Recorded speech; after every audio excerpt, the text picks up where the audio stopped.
Portugal.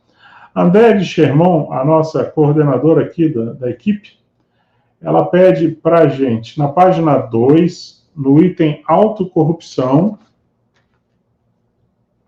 poderia detalhar melhor a relação entre autocorrupção, autohipnose e preguiça, por favor? Não entendi muito também a questão da autohipnose. Obrigado. Então vamos ler junto aqui. Isso aqui é do Léxico de Ortopensatas, página 1311, de autoria do professor Walter. Os indivíduos medíocres têm o mau hábito de procurar banalizar os próprios erros e omissões. Deste modo, vivem o irrealismo gerado pelo consórcio da falta de autocrítica com a força da autocorrupção. Chega o ponto no qual a pessoa gera a autocorrupção, submete-se à auto-hipnose e vai ficando cada vez mais preguiçosa e dominada pelo autoassédio. Daí a preguiça leva a personalidade à estafa. O levantamento de uma questão depende da outra. Então, André, me parece simples de entender isso. Você reconhece determinados erros, mas você não leva a sua autocrítica a sério. Com o tempo, você vai, então, se acomodando naquela condição. Você fica na base da autocorrupção. A auto-hipnose entra quando você começa a se forçar a acreditar em algo que, no fundo, em essência, você sabe que não está certo, mas você fica repetindo para si. Ah, não, por exemplo, eu não posso mudar essa situação porque ela é muito difícil, porque eu não tenho força, porque eu não consigo. Sei lá, você cria um script mental e aí você fica repetindo aquilo que é para, de certa forma, entorpecer um pouco o seu juízo moral, né? E é isso. Então, o fato é que aí gera uma simbiose, né? Um processo de sinergia entre a ausência de autocrítica, a autocorrupção, a auto-hipnose, e a pessoa vai ficando cada vez mais preguiçosa, cada vez mais acomodada dentro daquela condição que, antes de mais nada, é um autoassédio, né? É isso aí. Aí a preguiça vai levando... É paradoxal isso. A preguiça leva a pessoa à estafa. Por quê? Porque ela está naquele rame-rame e ela não vê um horizonte para sair daquela condição. Então, ela fica um determinado tempo naquilo ali, daqui a pouco ela não aguenta mais ela com ela mesma, entendeu? É autossaturação. Eu ia comentar, Thiago, também. Sim. Que a ideia de auto-hipnose é bem interessante, né? Porque a pessoa cria uma realidade paralela que ela transforma numa espécie de mantra, que ela se auto-induz e repete para ela mesma até o ponto em que ela perde a referência, o que é a ideia que ela criou e a realidade que existia. Isso. Então, a gente não costuma usar auto-hipnose nesse conceito, mas é bem coerente, porque no fundo é essa repetição, né? E essa indução que a pessoa faz dela mesma que cria esse efeito. Bem interessante. Eu vou voltar a repetir aquilo que eu falei 2 vezes, vou falar a terceira em outras palavras. A pessoa que, por exemplo, ela tem um problema, ela não leva aquele problema a sério, em termos de analisar no que de fato ela contribuiu para acontecer aquilo ali, e ela insiste em atribuir a responsabilidade do ocorrido para as outras pessoas, ela começa a entrar nesse enredo da auto-hipnose. Entendeu?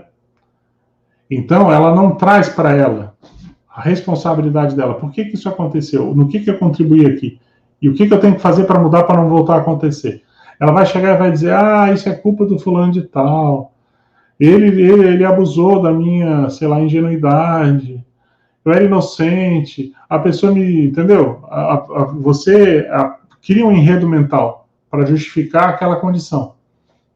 E nessa linha, esse enredo, na verdade, muitas vezes é um enredo protetivo.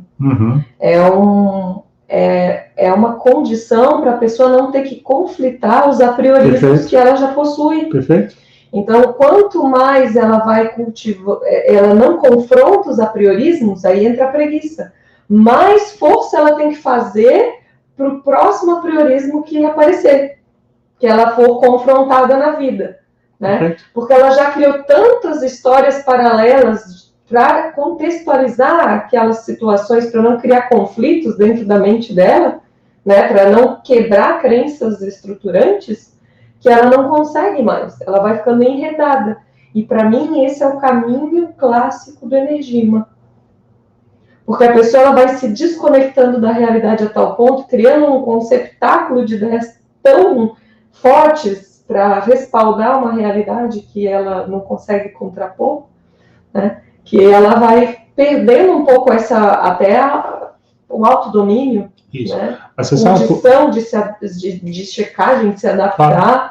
Mas você sabe por que entra o energema nisso aí? Que é essa semi-possessão patológica? É porque o assediador, ele é especialista em incentivar esse tipo de pato pensando. Então, ao invés da pessoa trazer, quando ao invés da pessoa trazer para ela, ela põe a culpa, a responsabilidade, o erro no outro, o assediador vai chegar para ela e vai incentivar ela, é isso mesmo, vai por aí, ó, é isso mesmo. A culpa é do outro. Daqui a pouco a pessoa tem dificuldade de discernir o que é dela, o que é do assediador. E ela começa a aceitar aquela informação do assediador como se fosse dela. Daqui a pouco a simbiose é tão grande que você não consegue mais discernir. E aí a pessoa se torna inconfiável. A prescrição do professor Valdo, para quem tinha energema, era que a pessoa era inconfiável. Então ela não deveria assumir, por exemplo, nenhum cargo administrativo de liderança. Por quê? Porque assim, a pessoa ela pode ajudar muito, ela pode ser um pé de boi em determinadas circunstâncias, mas em determinados momentos, quando menos se espera, ela baixa a guarda. Se entrar o assediador ali, não é ela que está falando, é o processo de assédio. E aí, então, às vezes, uma fala ou uma conduta na liderança esbarrando e leva todo o grupo lá para a beira do penhasco do abismo, entendeu? Que a pessoa não tem o mando de campo, né? Isso. É diferente de uma pessoa que tem um assédio ocasional. Isso. Porque ela se dá conta e ela já tem mecanismos para reverter. A pessoa que tem um processo de energema, ela perde esse domínio. Mas o que acontece? Romper isso. Agora olha só o paradoxo, que é bem dentro disso que a gente está falando. Às vezes a pessoa tem a informação, ela recebeu a prescrição de que ela tem energismo, que ela não deve assumir nada, mas ela fecha os olhos, porque ela tem a falta autocrítica cosmoética. Ela ameniza e fala, não, mas eu acho que eu estou ajudando aqui, a minha intenção é boa, é positiva, não sei o quê, e ela toca a ficha, e omite aquela informação, entendeu? E é lógico esperar isso dessa pessoa. Claro. Porque se ela tivesse um bom nível de ela não estava em confrontação, ela não teria chegado na energia. Claro. Né? E uma coisa que eu acho bem interessante também é que eu fiquei pensando agora, não sei se faz sentido, uma hipótese, porque quando a pessoa começa a se confrontar com essa realidade que é tão agressiva a ela e ela cria enredos paralelos, eu imagino que esse assediador, ele dialoga com essa consciência a ponto dela se sentir reconfortada. Isso. Porque é como se fosse mais alguém dizendo, você tá certo, é assim mesmo, vai por aí. Então, no fundo, a pessoa, ela cria um afeto, uma afinidade, até uma conexão de conforto com essa consciência. Né? E eu imagino que por ali entram esses elementos. A ponto de que, às vezes, quem olha, aí uma outra faceta do energema, né? Não conseguir perceber que é energema. Porque aquilo é tão daquela pessoa, no sentido de representar tão bem o que ela pensa, o que ela é, até as energias dela mesma, né? Que é uma ressonância. É curioso porque a gente acha que vai saber perceber quando alguém tem energema, mas me parece que é super sofisticado. O assédio, quando ele está em simbiose, ele é muito mais complexo de você perceber e entender do que você acha à primeira vista. É que a gente tem, às vezes, aquele conceito de cinema de que a pessoa que está assediada vai, sei lá, se transformar ali no exorcista, naquela menina do exorcista, e você vai ficar claro. E não é assim, não. Às vezes é bem sutil, é bem nas energias, é nas entrelinhas. Processo de assédio mental somático, de manipulação, é só a pessoa com muitos quilômetros rodados para sacar. Se assim não fosse, ele não seria assédio mental somático, ele seria assédio comum, padrão. Ok? Mas isso é tema para um outro Calepino. Voltamos para cá. Esse é o efeito do acriticismo severo, né? É isso aí. Mas é mais comum que a gente pensa.